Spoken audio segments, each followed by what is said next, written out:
आज पवित्र अक्षय तृतीय भद्रक आरड़ी बाबा आखंडलमणि पीठरे चंदन यात्रा आरंभ 21 दिन धरी आखंडलमणि मंदिर में चंदन यात्रा नीति हेब एथिपाई समस्त प्रस्तुति चूड़ांत पर्यायर पहुंची। भोर 5टारे मणिबाबा पहड़ खोलिबा परे मंगल आलती घर्षण लगी जलाभिषेक नीति संपन्न करा जाय चंदन नीति आरंभ होईछि। मध्याह्न धूप उठिबा परे 1 घंटा अवकाश नीति हेब।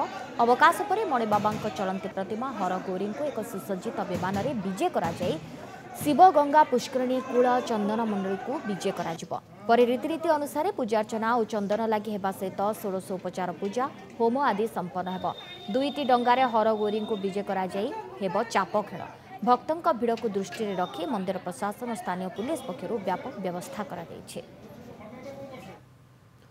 आज हूँ पवित्र अक्षय तृतीया। आज दिन में अखिमुठी अनुकूल कर परंपरा रही।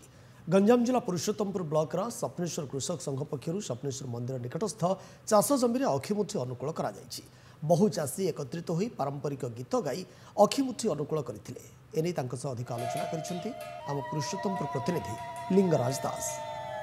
आज हूँ पवित्र अक्षय तृतीया। आज दिन में अखिमुठी अनुकूल कले चाषी मैंने खुशी होती से अमल निश्चित भाव में भल हम।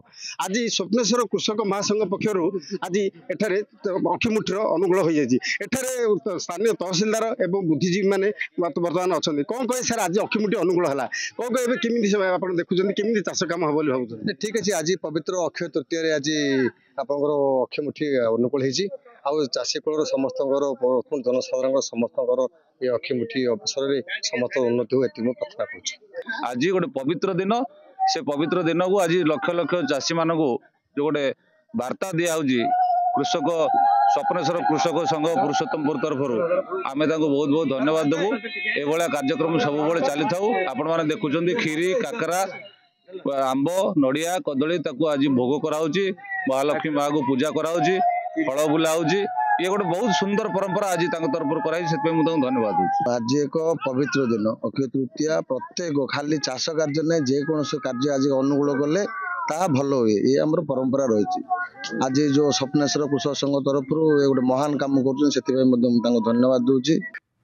ठीक अच्छे आज पवित्र अक्षय तृतीय आज आप अखिमुठी अनुकूल हो चाषी कूल समस्त जनसाधारण समस्त ये अखिमुठी अवसर में समस्त उन्नति हो प्रार्थना कर। आज गोटे पवित्र दिन से पवित्र दिन को आज लक्ष लक्ष चाषी मान को जो गोटे वार्ता दिया कृषक स्वप्नेश्वर कृषक संघ पुरुषोत्तमपुर तरफ आम बहुत बहुत धन्यवाद देवु।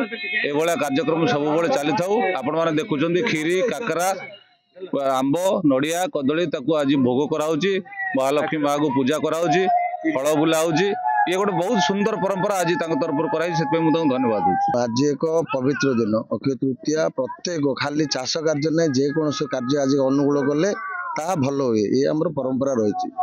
आज जो स्वप्नेश्वर कृषक संघ तरफ गोटे महान काम कर धन्यवाद दूची।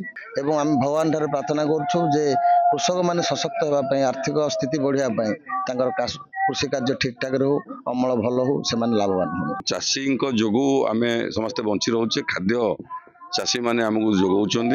आज तार अनुकूल दिन अक्षय तृतीय आपंकर रथ यात्रा रथर शुभारंभ यहाँ गोटे आम सनातन धर्म परंपरा आम स्वागत करछु। चाषी को आज दिन में बहुत बहुत अभिनंदन। देखा गले एबुठू आमर